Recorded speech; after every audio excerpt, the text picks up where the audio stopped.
In fact, according to WHO, the World Health Organization, it defines health as a continuum. There are sometimes that you wake up grumpy and you feel like you woke up on the wrong side of the bed. You only see a fake if there's an original. You feel like something is crawling on your body. Yeah. But for some these people, it is always they'll be like there's something on their body they want to kill. Mood disorder. This is when people begin to have individuals, particularly have disappropriation of mood. Hello, guys. Welcome back on the show. And before we proceed, I would like to thank you, people, for the love you showed me on my first episode. I'm back now, and I'm back with a mental health specialist. He's here with me. Let him introduce himself. All right, thank you very much. It's so good to be on this delightful show. I first experiencing the show on YouTube. I wasn't caught on a whim, but it was quite educative and informative. So when I got an invite to be here, I found it very intriguing. So I would like to say well done for the things you are doing, really. So Thank you. I'm flattered. Thank you. Isalabi is my name. I'm a mental health nurse, and Okay. I work with a neuropsychiatric hospital. Okay. Aro, Abeokuta, I mean, so many other things. So many other things. It's good to have you here. Thank you. So I would like to tell you that before we commence any production, Okay. I usually go on a research. All right. Yes, so I would go into the world and I would see what's going on there. Then Good I one. would come back to educate people. Okay. So my first discussion today is what is we always hear mental health, but most of us don't understand what it is. People just mental health. People know what I can't say they know what it is. They don't understand that concept properly. Can you tell us what it is? What mental health is in general? All right. Thank you very much. Let me begin by saying mental health is a state of emotional, Okay, psychological, okay, and social well-being. okay, All right, that basically affect the way an individual feel, thinks, and act. okay, All right. Now, mental health is such that is integral to every other part of a person's health because there was a time in the place where I work where there was this particular theme for the year. It was total health is no health without mental health. okay, Now, that means that if we remove mental health from the picture of health in total, there will be a lot of issue. there will be a lot of issue. In fact, according to WHO, the World Health Organization, it defines health as a continuum. Okay, It means that from illness to wellness. Now, between this continuum now, mental health finds a place where it affects how a person relates with others, how a person handles stress, how a person internalizes things, thinks about it, discuss about it, and how to go about life generally. If mental health is actually removed out of any equation, it's going to be a lot of problem. problem. So let's just leave it that it's a state of emotional, psychological, and social well-being, affecting how someone thinks, feels, and even acts, relating with others, internalizing things, interpreting situations, and making decisions. Yes. So with what you have said now, before we proceed, you can actually tell when someone is not stable with their look. Exactly. In I'm not talking fact, about the tattered no, deep no, no, no, looking. no. As I am now, there have been so many other times I've actually been going to work. There are sometimes you wake up grumpy and you feel like you woke up on the wrong side of the bed. Sometimes, and if that thing is not checked, you discover that you have a very terrible day. Yes, in mental health, there's something we call mental state examination. How you can practically look at somebody and you like practically X-ray the person. How is this person looking like? There's something we call appearance. You look at the person. How is this person dressed like? From the way a person is dressed, you can be able to see if someone is mentally stable or not. A person's communication, from the way a person is interacting with you, you can be able to see, is this person stable? Is this person? There are certain parameters we use in gauging if a person's mental state is stable or is not stable. I mean, so many other things. So from in seeing a person, of course, mental especially have been trained from seeing from first sight. You can be able to significantly see to an extent that this person is stable or not. And when you begin to converse with the person, you can pinpoint that Go normal. You get what I'm saying? Yeah. So that's it. Wow. So, proceeding. What are the types of mental health that we have, or maybe let me say the common one, or maybe you can just give us the types that we have. And I want you to talk about one in particular, paranoia. Okay. Yeah. All right. So I've learned something that you only see a fake if there's an original. So let me believe that what we want to look at is mental health. I haven't defined mental health. Yes. And maybe I should quickly say this that mental health is not the absence of mental illness. There are three factors, or there are three elements that is implicated when we are discussing mental health. The first one is balance. The second one is resilience. And the third is purpose. Okay. Now, when you're talking about mental health, you have to be sure that balance is in the mix. Balance is the ability. I follow Mrs. Ibokumawushika a lot, and she says something sometimes, and she said that priority is the new balance. The ability to be able to recognize that these are the things I need to do first, these are the things I need to do second, as it aligns with my purpose. Balance.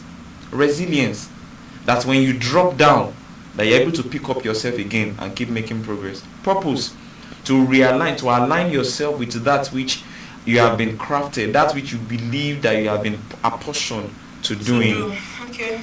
So those are certain elements that is implicated in mental health. Now, having looked at mental health, it is important, I believe, that we should look at the types. I want to believe that the categories of deviation from mental health, which we are going to be talking about. Yes. Now, the first we are talking about now the categories of mental illness. That's like a little bit deviation from what is mental health in itself. The first we have is mood disorders. Okay. Mood disorder. This is when people begin to have individuals particularly have disappropriation of mood. Mood disorders. In mood disorders, we have issues. We have problems. That's where we have disorders like there's one we call bipolar affective disorder, where a person can be seated here now in this particular meeting. The person is all over the place, so happy, so up and down. We call that place. We call that particular point. Person appears to be manic. Then after like a couple of time, or sometimes even be days, the person is in the lowest of low, and you're like wondering that you are just very high now, and you're just low. What is happening? Bipolar affective disorder. Bipolar, two poles, affective disorder. Alright, mood disorders. You see people like that on a common day, and sometimes some of those things, they are not mood swings. They are not mood swings when you be like, I just feel so happy. Then after a moment, you are feeling down. Some of those things may not be mood swings. They really may actually be disorders. The second is anxiety disorders. You see certain people, they are always afraid. Phobias here and there, anxiety. They are always anxious, and you're like, they are always panicking. They want to write the exam, they are panicking. They receive the good news, they are panicking. They want to travel, they are panicking. And you're wondering, what is it with you and K? Did you sign a contract? You get phobias, and there are different type of phobias, from claustrophobia to xenophobia to water phobia to a lot of those things, phobias. So if those things are brought under a microscopic look, some of those things may actually have their source to mental illness and disorders. Before you continue, I want to ask, like this my own now. There's no time I want to come on the show. There will be anxiety. Later I can fall into character. But that beginning is always. You see that you just described now. You are a resilient soul. Okay. There are certain people that once they come face to face with that phobia, they don't come out of it. Okay. Now see you now. Of course, I saw you now when you were like now after the moment you enter into a flow, it was just like you're just natural. Certain people cannot overcome that first initial. once they are attacked with this and this and this, they just stay there. So inability, that was why I was talking about mental health having an element of resilience. Life will throw a lot of things at you. You know, there is common saying that if life throws lemon at you, make a lemonade out of it and all of those things. Life will throw a lot of things at you. The ability to be able to come back up is mental health in itself. So we have people like that, anxiety disorders. Now the third is we have psychological or psychotic disorders. That is why we have this is where we have the likes of schizophrenic people.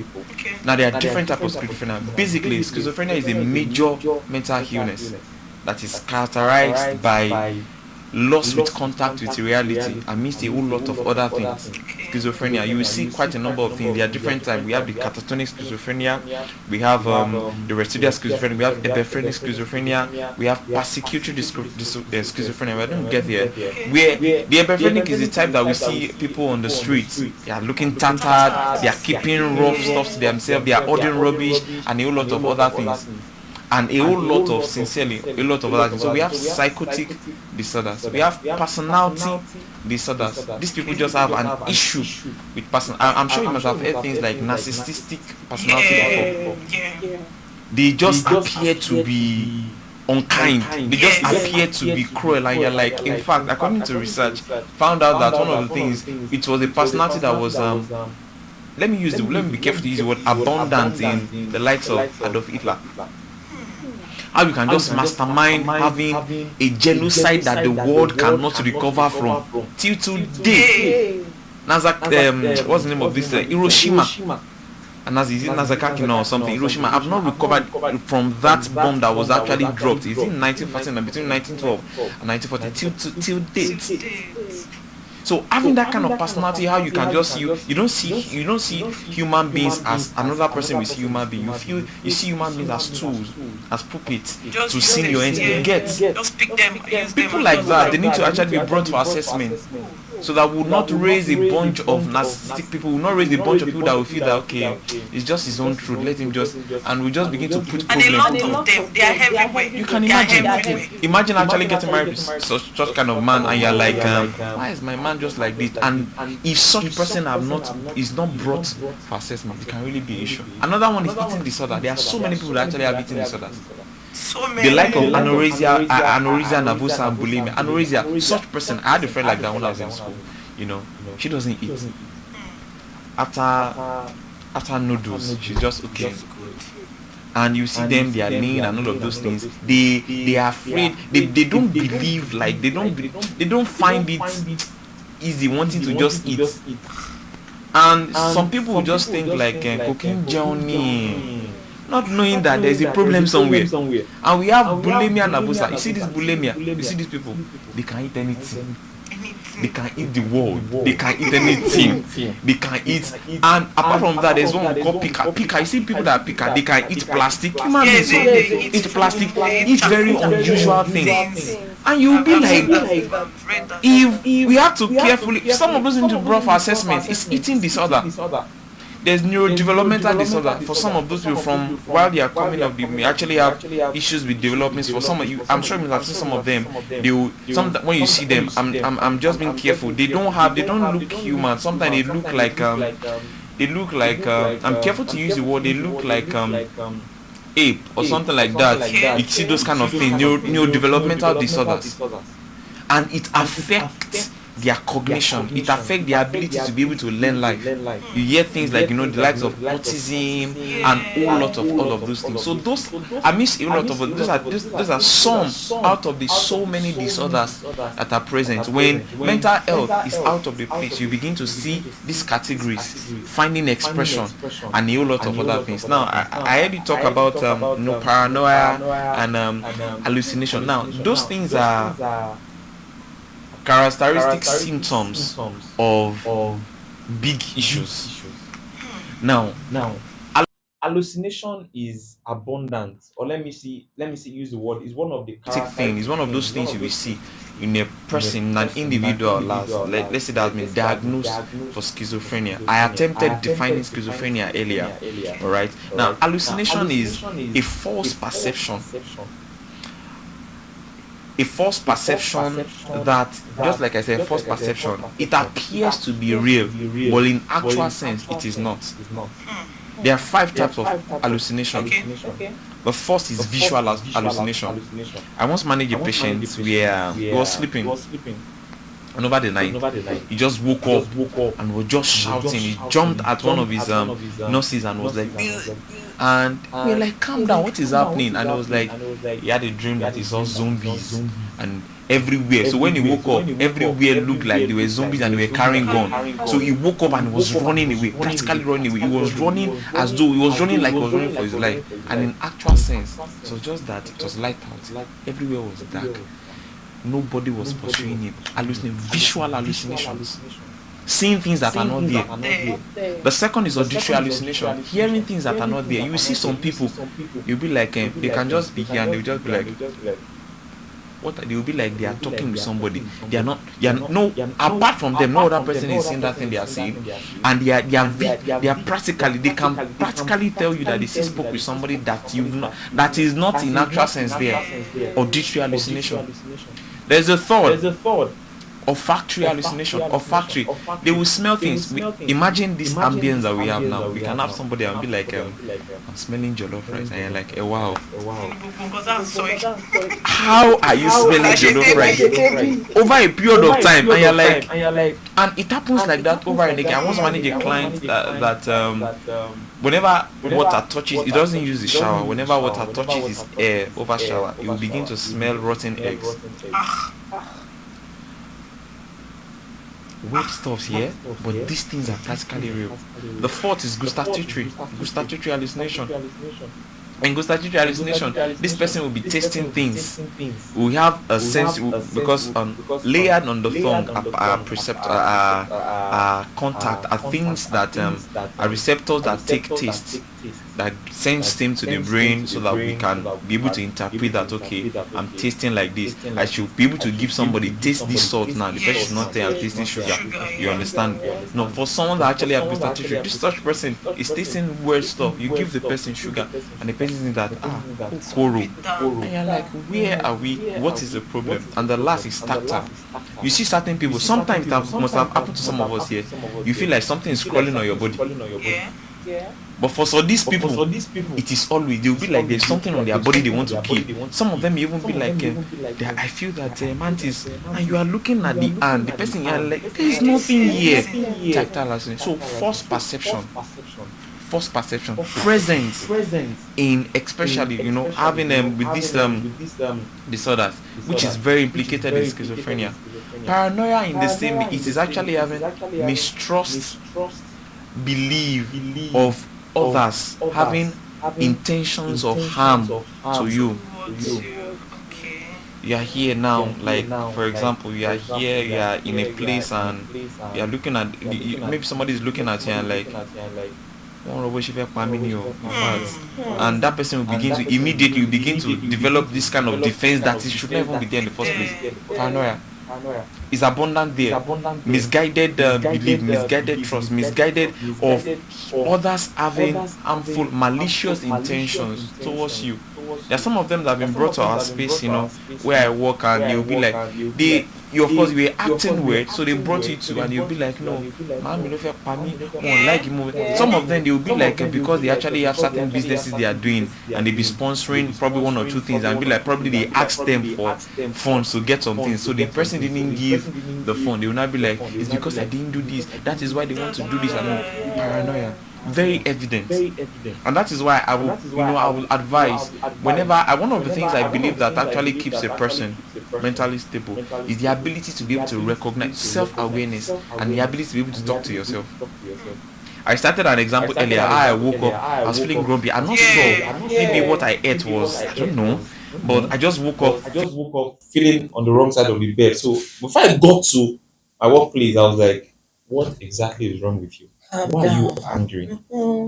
So I was processing it. I remember that I was supposed to it was the deadline I was supposed to catch. I slept off. I didn't do this. I didn't. So this is the problem. Don't worry. After work today, we will address it. So, and magically, I found out I was beginning to feel better, and with that sense of well-being, I entered into the workplace. Because if I had entered into that place grumpy, I wouldn't have been productive. Yeah. So the paranoia can it be treated completely? Well, just like I said, it's a symptom of something bigger. Just like you say, you hear things like it's the tip of the iceberg, like it's a symptom of something bigger.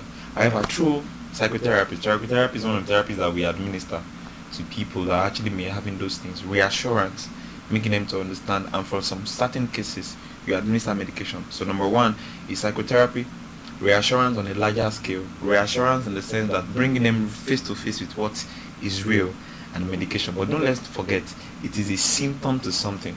So if we identify what the problem is, it's just for example now. If someone actually hits his leg, there are certain things we call radiating pain in our space and time. How you can actually be feeling pain in your lower abdomen and you're feeling the pain on your chest. It's radiated there actually. If you find out the cause of the problem of the lower abdominal pain, there will no longer be pain on your chest. You understand? So it is a pointer to something bigger, and in most cases is schizophrenic. Schizophrenia is a schizophrenic symptom. But so if we identify what the cause is, if we identify what the problem is, and we begin to administer treatment to it, of course we will not have those issues again. Yes, as it is. So let's just move on. What are the causes of this mental health that you have listed? Mental illness, that you have listed now. What are the causes from the beginning? Right. Because something like the anxiety that I mentioned, I wanted to ask that time to that. Anxiety, is it like you just grow up to? Is something maybe child trauma, or what are the causes? What could have? All right. There are categories now. The issues with mental illness is that it is not caused by a single causative factor. Let me use the word. It's like a coming together of a lot of things that brought about it. Alright, it is in this space I believe we are going to talk about precipitating factors, perpetuating factors, and predisposing factors. Now, to begin with, causes of mental illness, the first category is genetics. Okay. For example, if a person, let's say a mother, actually is schizophrenic, if that person gives birth to a twin or give birth or something, there's a 50% chance that that person will also come down with that illness. So genetics, and that is why in our workplace we ask people when they come for clerk, when they come for assessment, are there people in your history, either mother side or father side, that has an history of this? So many people just shamedly, they will just be like, see, no one is actually asked. At that point, you are not being asked so that you can be shamed. We are being asked so that we can know, because individual person is giving tailored treatment.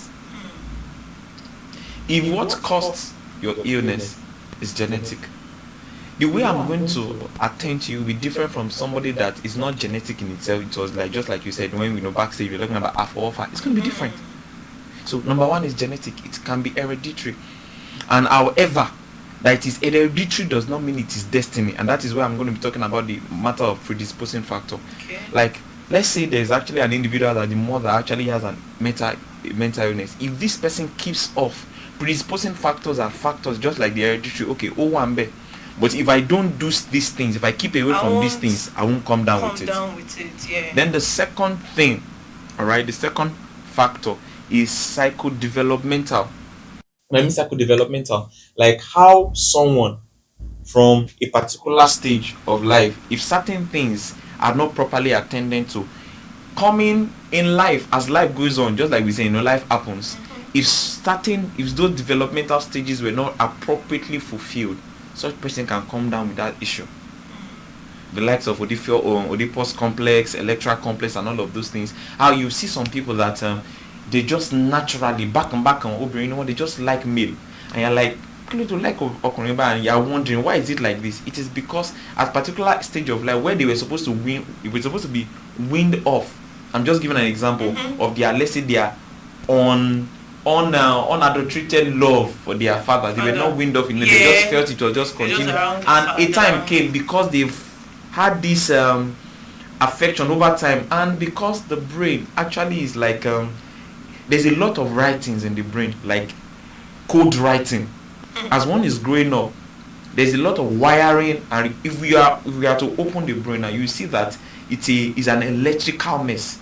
A lot of electrical signals being given. So everything a man does, everything a man learns, everything a man thinks about, there is a signature of it in the brain, right? So if those things are not given attention to, it can really be a problem. Then the third category is environmental and social. This is the place where I talk about poverty. Poverty can be a cause of mental illness. Oh, I was going there. This people where they talk, where they say things like, there was this prayer I saw in Bible and all of those things, where it was the lecturing was like, don't allow me to be poor, so that I don't do this, and don't allow me to be too rich, so that I don't. Poverty can be a cause. And how? Because when you don't have means to be able to live, survive. When you don't have means, it can be a trigger. And this is where we're talking about precipitating factors, things that trigger what has been. Poverty, maladaptive environment where adaptation is not easy, to come by. It can be a problem. That is why if you look at our space and time, you discover that, and certain people, it was because they had those issues, and there was not strong social support, and they came up with him. Environmental issues also, and this is what I'm talking about, the inability to be able to cope with the stress of life, which is like the fourth cause of mental illness, especially with people that I've talked about predisposing, perpetuating, and I've talked about precipitating, perpetuating, things that legit make sure that this thing just happens. So the place of a maladaptive environment where there is no strong social support to be able to come up, to be able to go by in life. For some people, it may even be a life event. I've seen people that divorce gave them a bed in arrow. Relationship issues, breakfast, lunch or dinner, all of those issues, how it can bring. I've seen people like that.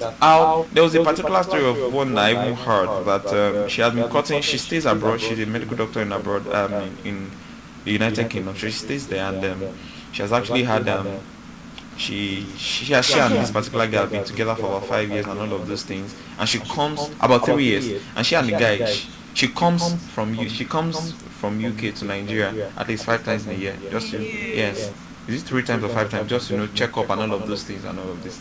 The last time she came around, the guy got married to another person. They didn't have a proper breakup. She went raving mad. She was like, how did you, with all of how we're talking, how did you even have time to even orchestrate a relationship and even come to the place of marriage? She was near depression. It had to take therapy, it had to take time, it had to take a lot of making her to understand that this doesn't define you, to be able to come out of that situation.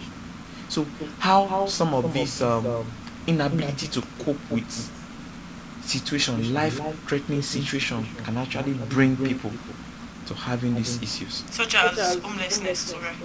The issue with homelessness is that I really believe that it can partly cause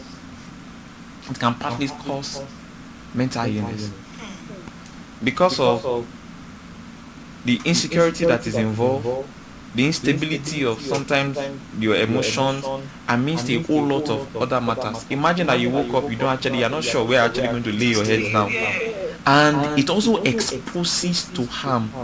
I believe we're still going to get there where we are going to talk about substance addiction. It exposes you to a place, it exposes you to an environment that brings so much damage, not just to the CNS, even to your normal activities of daily living. A person that does not have a place is going to lay his head down at the end of the day. If such person is to be faced with matter of things or situations where they will be there, you will hear things like, don't worry, Baba, it will just make you feel alright and all of those things, just to feel good and all of those things. After a time, such person will become, before you know it, the person will become a junkie, living from a place to another place, and before you know it, you will just hear things like a person have been called to glory. Maybe it is called to glory or called to shame, we don't know, and all of those things.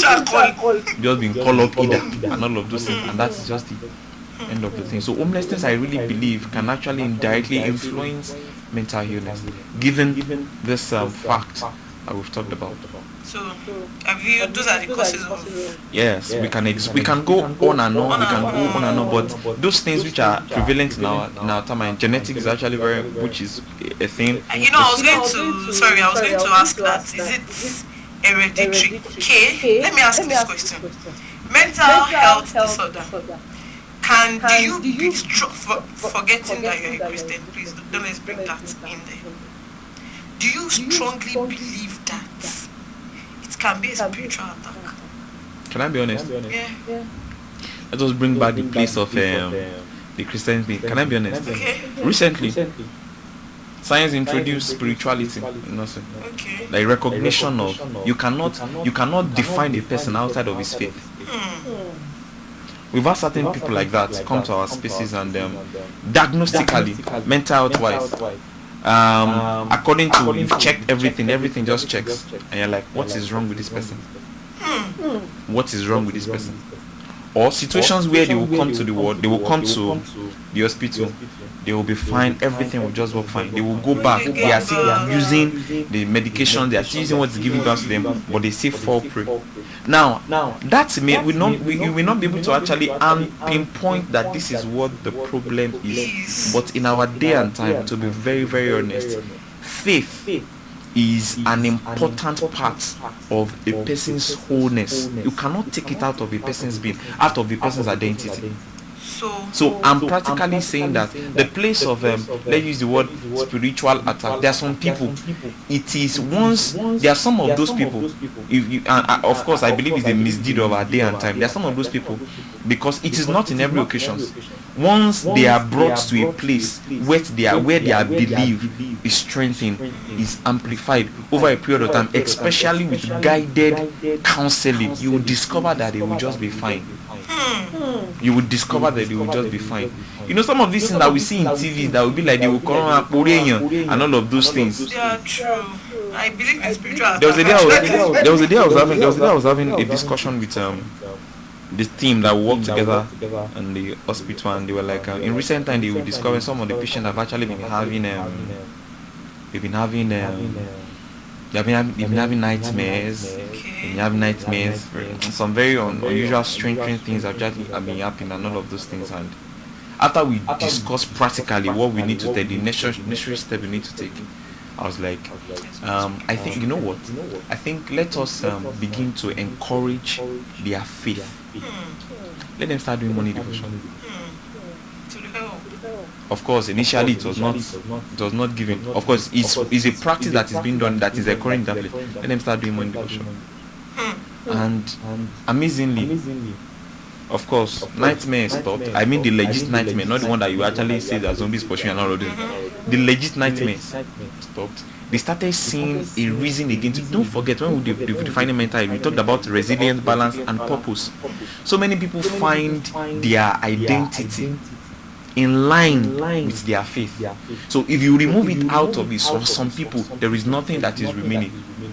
So if we were to say that we will be deceiving ourselves if we close our eyes to the fact that there is such that allows for, there is no such as spiritual attack. While I'm not justifying this, because when we bring it to science, we have to actually have proofs, which in this sense is the symptoms. Now it is that symptom that we will now treat while we are finding the cause. In fact, can I even tell you, many of the mental illness causes, there's something called idiosyncrasy. It is unknown. Many of the causes are unknown. It is just symptoms that we are dealing with. It is just the symptoms that we are looking at, that we are dealing with. And sometimes when we look at it, those symptoms lead us many of the time to the causes. For some, you will not find what the real problem is. You will just medically guess that, okay, based on what I've been learned, based on experience, based on training, based on this person's background, we can come to this conclusion that will give this person this diagnosis. So you consider in when we are taking the history of a patient, we ask what is this person's religion? Does this person believe in this? Does this person believe? I'm telling you, in fact, one of the things we even talk about, we find out is the developmental milestone. We talk about when the person was being given. For some people, they had their issue with mental illness when they were being given birth to. How for some people, this thing that nurses do or midwives do when you give birth, they spank the child to cry. It is the child is not spanked to cry so that the child can actually feel pain. It is because if there is a measure of, because once the child is brought out of the birth canal, the child no longer depends on the oxygen of the mother, no longer depends on the blood, especially when the placenta has been severed. So the first air that child breathes has a long way to go, even in his life. So if he does not take in a large portion of air at that time, it can begin to immediately affect the brain From birth. from birth. So when the midwife or the mother spanks the child and just cry, so when you are crying now, you are not crying. You not crying. There is a amount of air that is entering, that it is telling the brain that environment is changed by you. Now we are now to do things for ourselves. So taken away. So I'm not justifying spiritual attack. What I'm just saying that the place of faith cannot be taken out of a person's treatment and even progress in life. So it's not why I said let's not. People, all the mental disorder. Most Africans, we believe that we take it to church. Let's take it to this person. Most people don't go to the hospital. That was why. Of course, I get it. I've seen people that they took to churches, religious centers, mosques, a fast place, and all of those things, herbalists, and they became worse. Yeah. In fact, when they were brought to the hospital, it was now we trying to salvage things that could have been brought to light. You'll be shocked. There are so many religious leaders that are actually taking medications because they understand they have been predisposed to certain things, just to keep up and to keep being active. Maybe I should even say that hunger also can actually be a cause of mental illness. Prolonged hunger over a period of time, because adequate nutrition is not supplied to the brain. There are certain illnesses that can be avoided. Have you ever had a craving before, and after you satisfy the craving, it was as though your body is telling you thank you?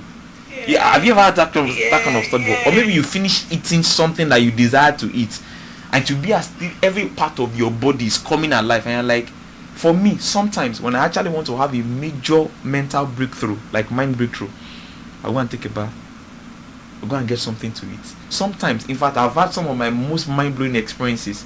Sometimes when I'm eating, I keep my journal at bay, because I know the idea may just come, because at that time there is a measure, though no, it may still take time for the digestion to occur, but there is a measure of nutrient that is being supplied to the brain that allows the brain to be significantly active, productive, and to be resistant to breaking down. Thank you, guys. We are going on a short break. Stay with us. In fact, according to WHO, the World Health Organization, it defines health as a continuum. There are sometimes you wake up grumpy and you feel like you woke up on the wrong side of the bed. You only see a fake if there's an original. You feel like something is crawling on your body. Yeah. But for some these people, it is always, they'll be like there's something on their body they want to kill. Mood disorder. This is when people begin to have individuals particularly have disappropriation of mood.